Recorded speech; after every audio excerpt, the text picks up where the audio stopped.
So my name is Andy Cooks, and I've been following Will. We've been following each other for like 18 months, and then watching him go through this experience that he's just gone through, and what he's just done has inspired me so much that I had to reach out and say, bro, bring your team in, we'll cook you a feed, try and get you on the road to recovery. It's just a very little token of appreciation for how much he inspires other people. So we've got some beef shins that's been cooked for 24 hours here. We've got a big rack of beef from the oven that's been reverse seared, roast Brussels sprouts, some Wagyu fat potatoes, some cauliflower, some chimichurri, and then a really delicious pear cake for dessert. Let the team enjoy, relax, have a few bevies, and get on the road to recovery, because I'm looking forward to seeing what you do next week. I'm sorry, Miss Jackson. Ooh, I am for real. Never meant to make your daughter cry. So this beef shin took me 18 hours to cook in total.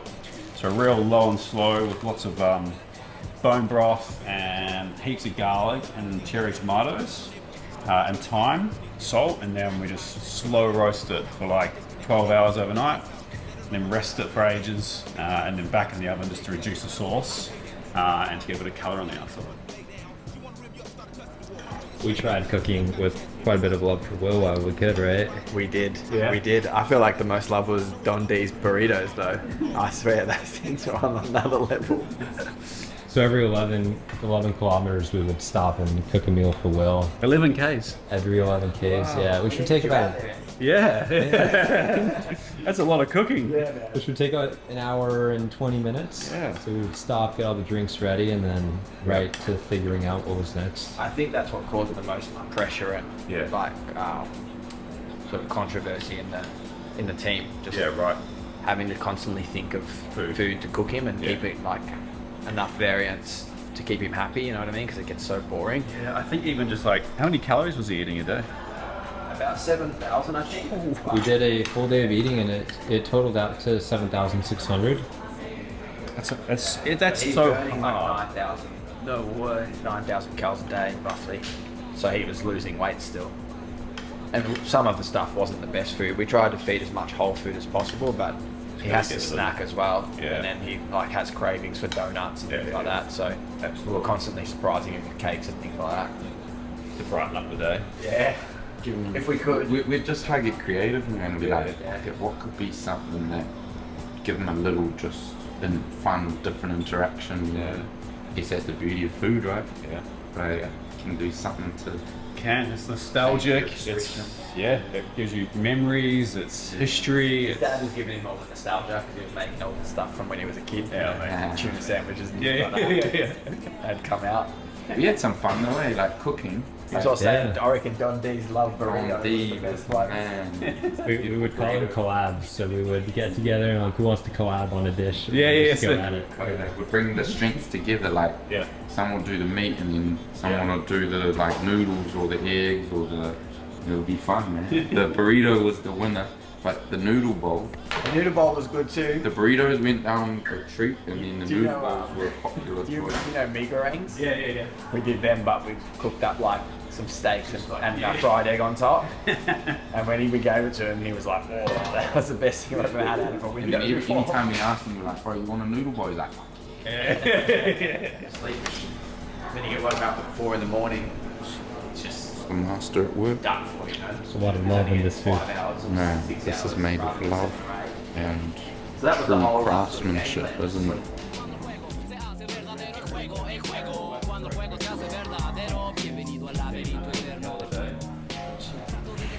Legit, huh? That's my one. That's my one, dude.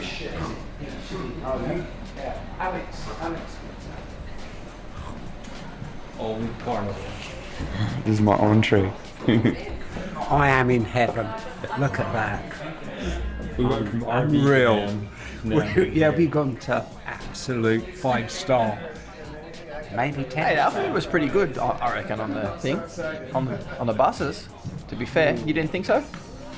Well, it's crikey. You can't compare it with this, can you? Tuna fish sandwich to a beef shin. And... That was your cooking, mate. Well, I could hardly do beef shin, could I? Mate, Kangaroos in it. So this is a full rack of beef, which has been reverse seared with just salt. So that's been in the oven since about 10 o'clock this morning. Really low temperature, so 55, 60 degrees the whole time, and then just turned up the temperature right at the end there, just to get a good sear. So I'm just going to take all the ribs off first, and then we'll go back and carve into slices. Well, I'm so gassed. I'm so happy right now. watching you do what you just did, man, it was inspiring, so this is the least I can do. I'm so thankful you were inspired by Will.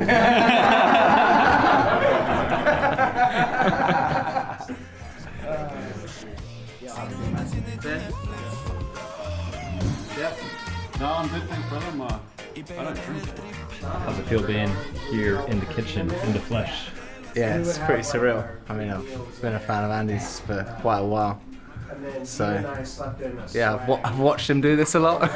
Unfortunately, you can't taste things through Instagram, so it's gonna be an honour and a pleasure to try it for real. Yeah, feeling very blessed, to be honest. Let's do this. All right. Especially because it Yeah. made sense. Absolutely. Plus, I was kind of stoked to be out. We bought an extra mattress for each swag, so we're Yeah, we were with it. Cooking for me is love, right? Mum was a good cook. Yeah, And like having like family, friends and stuff around at the weekend. Yeah. I knew that was happening because George Michael would come on. That Yeah. Ladies and Gentlemen album on, and I'd be like, this is going to be a good night. But yeah, it's like What year did your mum pass? it was 7.5 years ago, so Yeah, right. started 2018. Yeah, right. Yeah. Was it pretty quick, too? Yeah, it was. Well, she had cancer a couple times, and then I went away. Everything was all good over Christmas, Yeah. and I went away for New Year's because my girlfriend at the time was in LA. Yeah. And by the time I got back, she'd had her last treatment, right, and then it was like rapid. She made like the Christmas dinner and did everything as normal, and then it was it's crazy how then it happened afterwards. You dine with me in my house. This is kind of my house. For the first time, you're a guest, and the guests never do the washing up. But after that, then you're not a guest, and you can jump in the sink and help pot out. wash. Yeah.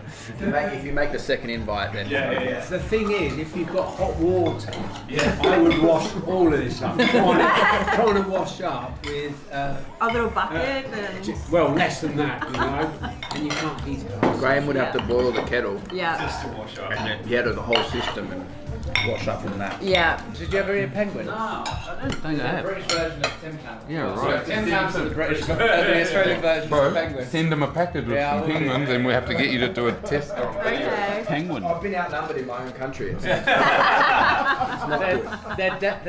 They're denser, and you don't have all these crazy little flavours. There's only one, just a penguin. I mean, there was only one originally, and then Australia's gone a little bit crazy with putting everything in different flavours, and yeah.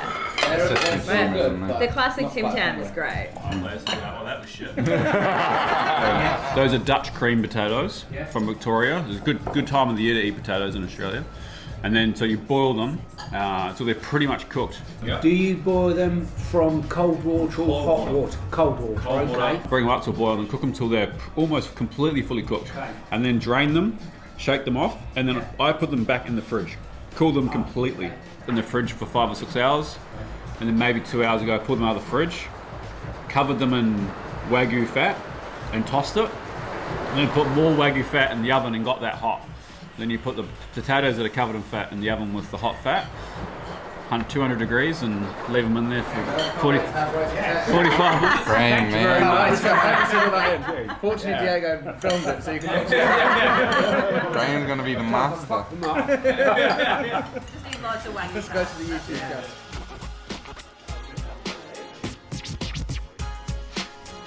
I think I'm pretty resilient, like by nature, and I'm pretty stubborn. So I was able to just keep pushing, and I was like, it's this or nothing. I didn't want to work for anyone else. I wanted to do my own thing, and I saw people doing it, right? People who I look up to, like Josh Wiseman.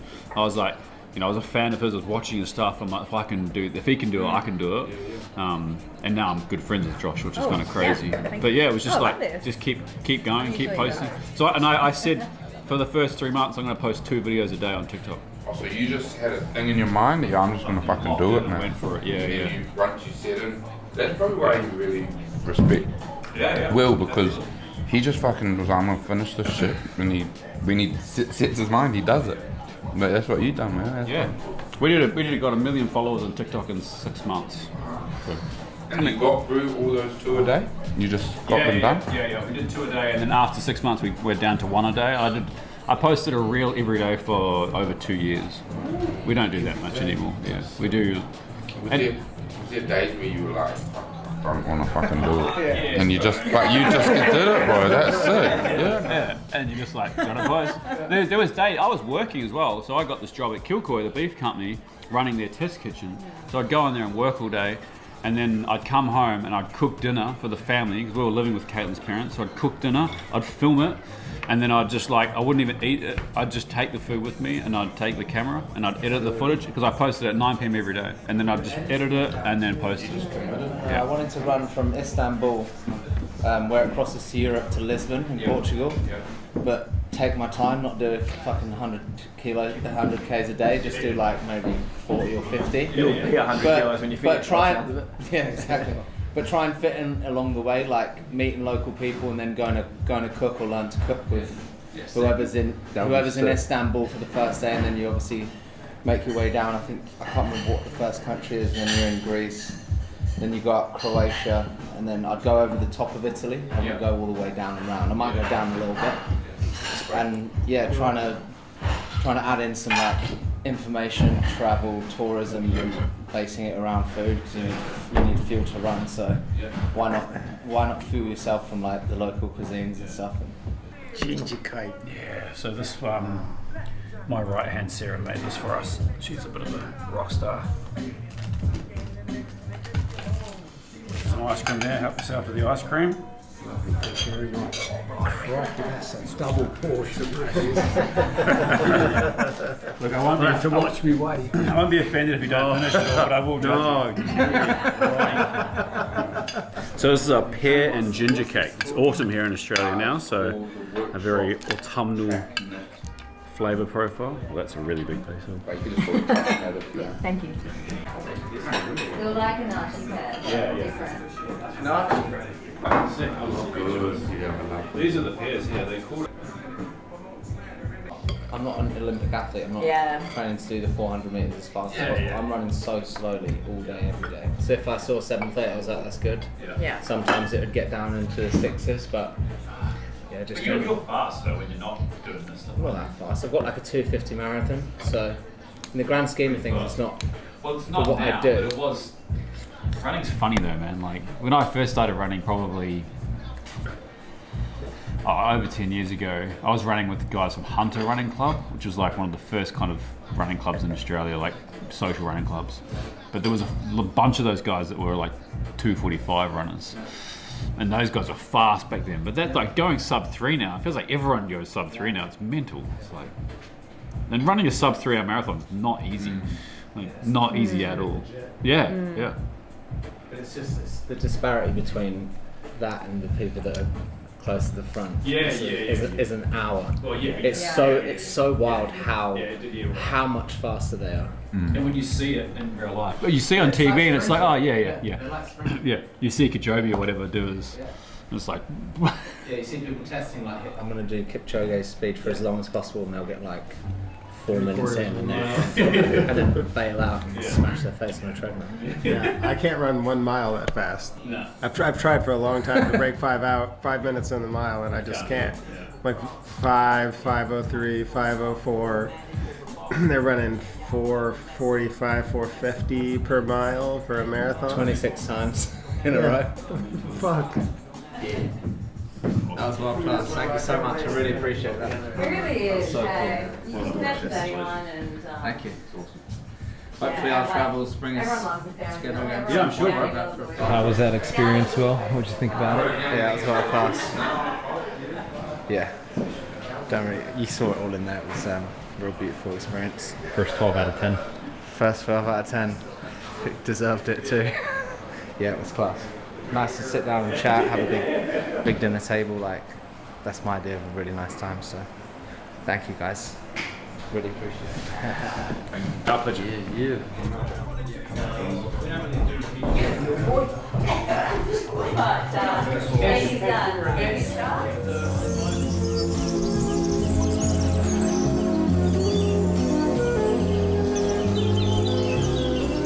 It is interesting. I've never actually felt like this bad after a challenge before.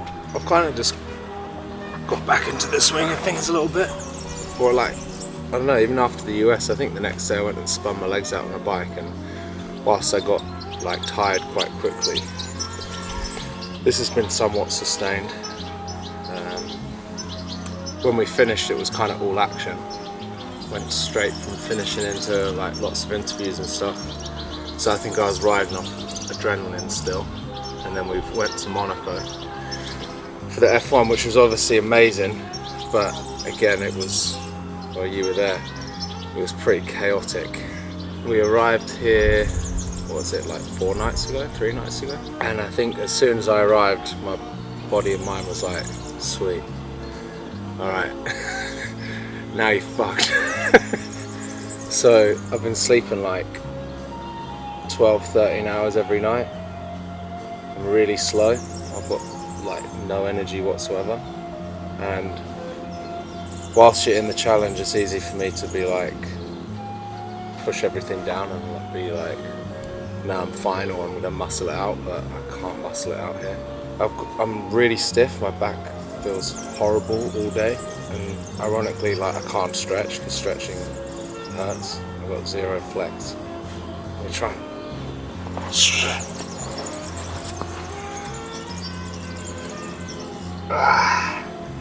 That's real tight. That's not very good, is it? And the legs, how they've been? They've got no strength. They don't really hurt to the touch. Like, that feels like alright. But yeah, weak sauce, man. We're actually in paradise. Come here a couple times a year. Villa Parodi Delfino, the island of Ischia. This is where my soul lives. It's literally my favourite place on earth. So to be crippled here is to be crippled in pure loveliness. Vinny was coming down. Vincenzo looks after the house, and he's such a nice guy. He calls me Champione. He follows what we do, so he's a really nice guy. We're with our really close friends Byron and Vic, and Grayson's also here. Yeah, honest reports. As I said, like, when I'm in the challenge, it's easy to just like muscle it out because the only way to be out of it is to finish. But here I feel like I've gone real back to being human. I have 0 superpowers whatsoever. My feet are healing up though. It was like big callus, and that's coming away. The bottom of my feet are numb, so like I can't feel that. But if I push anything into it, I can. Same as my toes. No real feeling, to be honest. This one, my left foot's so much better than my right, but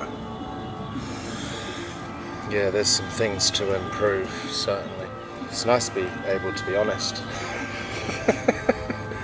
Yeah, you bottle it up on the. Oh yeah, bottle it up big time. Because you have to. Complaining doesn't help. But I don't know if it helps now, but I guess I wanted to at least check in and show you what the aftermath of something like this is, which is struggle. And like I said, never felt anything like this on the other ones. I've rejoined society somewhat, not easily, but it would take me, I don't know, I definitely started running again after the US. I definitely went on my first run like 4 or 5 days after, I think. And I can't do a push-up. Well, I probably could, but I'm not going to try to. I've done 0 exercise whatsoever. Like I said, I stretched. That felt like really hard work and made me tired afterwards. So we're hopefully going to set up some like some scans and blood tests and stuff when I'm back in London or Dubai. because that's all going to happen next week. But we're here for, I think we're here for 10 days total. I was really looking forward to doing stuff for other people when I finished, and I can't even do shit for myself. Oh well, fuck it. It was all worth it, that's for sure.